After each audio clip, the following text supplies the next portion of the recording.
madaxweynaha dowlad goboleedka Soomaaliyeed ee Jubbaland mudane Axmed Maxamed Islaam Axmed Madoobe iyo wafdi uu hogaaminayay ayaa maanta dib ugu soo laabtay magaalada Kismaayo kadib safar shaqo oo ay ugu maqnaayeen dalka dibadiisa. xildhibaanada wasiirada iyo odayaal dhaqameed iyo sidoo kale qaybaha kala duwan ee ururada bulshada ee ka dhisan degmada Kismaayo ayaa ku soo dhaweeyay garoonka diyaaradaha ee magaalada Kismaayo. soo dhaweyn kadib madaxweynaha ayaa loo gudbiyay hoolka nasashada ee magaalada Kismaayo isagoona halkaasi kula hadlay warfidiyeenka. waxaan safarkaas gaaban ku joogay ku tagay Nairobi isoo dhowr xaalo ahaa safiirada beesha caalamka oo aan kala hadlaynay xaaladda maanta aan marayno culayska shabaabka uu hayo Soomaaliya siyaasadeedii meesha ay taagan tahay waddanku xagga uu socdo wada shaqayn la'aanta iyo wada socod la'aanta dowladda federaalka iyo dowlad goboleedyadii kala go'naanshaha sistamkii dowladnimo ee Soomaaliya oo keeni karaya cawaaqib darro aan cidina mahadin doonin taasoon isleeyahay inta badan bulshada caalamku ama dhammaan siyaasiyiinta iyo beesha caalamka ee daneeya arrimaha Soomaaliya ay maanta ay arrin ku wada taagan Soomaaliya xaaladda ay marayso iyadoo moodo dowladdii federaalka ahayd inay gabtay waajibaadkii ay lahayd shaqadii u taallay isku wadistii waddanku ay maamulaan midka uu yahay waxa uu u baahan yahay in la aduudo meesha uu marayo isku wadistii wax badan ay meesha ka maqan tahay taasna aan filaya hadda inuu waqtigeedu soo dhammaaday oo dadku intaa ka badan hadda aan lasii xamili karayn in la wada hadlo Soomaalidu dhaqan horay lahayd wada hadal iyo geed bay lahayd iyo xaajo laakiin nin walba hadduu guri soo xidho dee nina waxba macno kale uma samaynayo dowladdan saaxiibadan ee Kenya lafteeda waan wada hadal baan la galay laamaha ay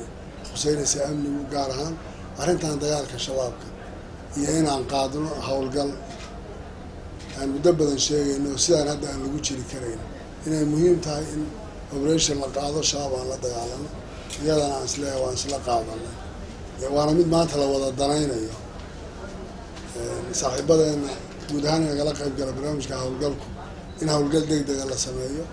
oo intaa ka badan hadda aan la fadhiyi karayn waxaa lagu mashquulay siyaasaddii waxaa gacanta ka baxoo la iloobay amnigii marka inaan u soo jeesano taasaan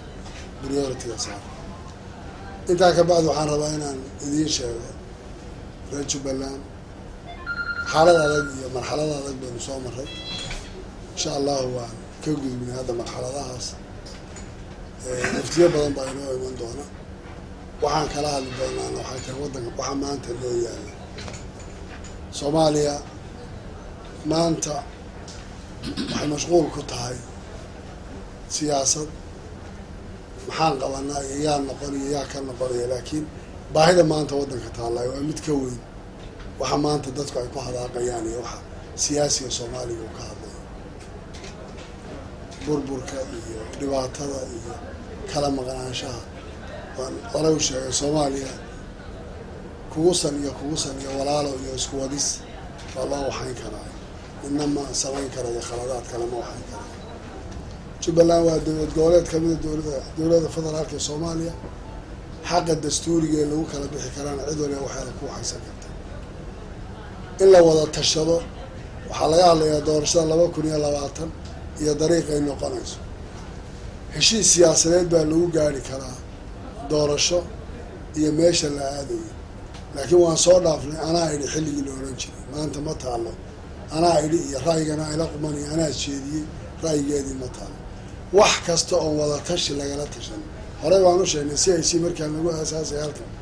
khudbadii cabdiweligaas baa waxay ahayd 80% waddanka dowlad goboleedyada xukuma maanta mid baalkiis baa lagu burburinayaa yaa lagu ogyahay mas-uuliyadda xaggee wax loo wada aan ka wada shaqaynay waxa danta guuda sida deynta la cafiyayo la dagaalanka shabaab kan waxaan horey loo wadi karo aan ka wada shaqayno dib u heshiisiin wada hadal heshiis siyaasadeed doorashada dhacaysa nooca noqonayso garoon aan isku waafaqsanahay inaan waxayno waxaa laga daayo dadka dhibaatada iyo mushkiladda mar walba soo noqonaysa. Mustafa Cabdullaahi Maxamed TV-ga dalka Kismaayo.